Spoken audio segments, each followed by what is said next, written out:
দরজা ভেঙে শোবার ঘর থেকে নাবালিকার ঝুলন্ত দেহ উদ্ধার। বৃহস্পতিবার এই ঘটনায় ব্যাপক চাঞ্চল্য ছড়িয়েছে ইটাহারের পালই বাড়ি এলাকায়। মৃত নাবালিকার নাম রাইনুর খাতুন, বয়স 16 বছর। নাবালিকা হাতিয়া হাই স্কুলের নবম শ্রেণীর পড়ুয়া।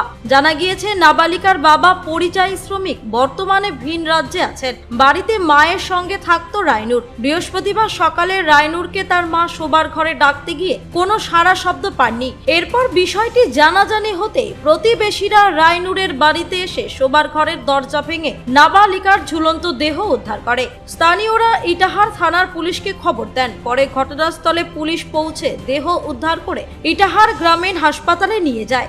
সেখানে চিকিৎসক রাইনুরকে মৃত বলে ঘোষণা করে। মৃতের পরিজনের দাবি, বাড়িতে কারো সঙ্গে কোনো ঝামেলা হয়নি রাইনুরের। ফলে কি কারণে রাইনুর আত্মঘাতী হলো তা বুঝতে পারছেন না পরিজন বলে জানান মৃতের ঠাকুরদা আজিমউদ্দিন আহমেদ। ইটাহার থানার পুলিশ একটি অস্বাভাবিক মৃত্যুর মামলা রুজু করে মৃতদেহ ময়না তদন্তের জন্য রায়গঞ্জ মেডিকেলের মর্গে পাঠিয়েছে।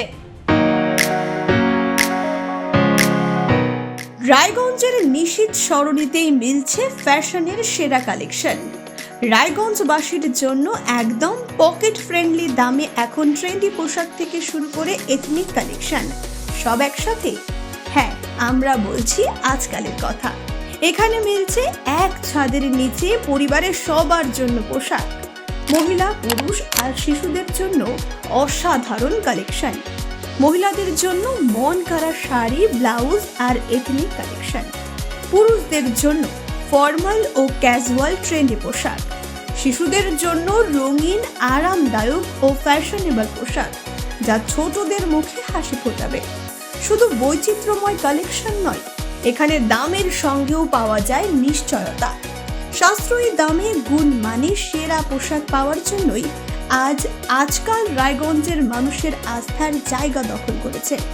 ঠিকানা নিশীথ সরণি রোড, মোহনবাতি সংলগ্ন, রায়গঞ্জ, উত্তর দিনাজপুর। তাই আর দেরি কেন? আপনার এবং আপনার পরিবারের ফ্যাশনের সেরা গন্তব্যে একবার ঘুরে আসুন।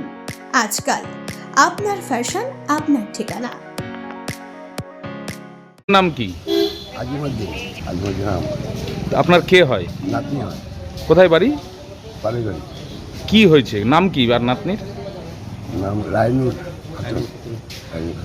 তো কি হয়েছে নাতনির? নাতনি এমনি কোনো কাজে ঝগড়া কিছু নাই, শুধু এমনি ও গেছে, ফাঁসি গেছে, মারা গেছে। কোথায়? নিজের ঘরে? নিজের ঘর। বাড়িতে কেউ নাই? বাড়িতে পরে ওর মা গেছে, তারপর দেখছি। আচ্ছা, সকালে? সকালে। কালকে থেকে কিছু হয়নি? কালকে কিছু হয়নি। তো বাড়িতে কে কে আছে? বাড়িতে শুধু ওর মাই আছে, ওরা তো ওর বাবা, ওর ছেলে বড় বাইরে আছে। তো বিয়ে ঠিক হয়েছিল? শুধু এমনি কথাবার্তা হয়েছে। তো ওর সাথে কোনো ঝামেলা হয়েছে? কিছু ঝামেলা হয়নি। মানে হতে পারে ঝামেলা, না হলে কেন এরকম করলো? না ঝামেলা হয়নি, কিছু ঝামেলা হয়নি। তো কেন এই ঘটনাটা কেন হলো জানেন? কি হলো ওর মনে, কেমনে বলবো ভিতরে কথা। তো এখন কোথায় আসছেন? এখন আছি এই যে ইটার হসপিটালে। পুলিশ গেছিল? পুলিশ গেছিল। তা আপনাদের কি কোনো কেউ মানে কোনো সন্দেহ আছে কিছু? না কিছু শুনি। ইটাহার থেকে দিবাকর মজুমদারের রিপোর্ট, কুলিক নিউজ।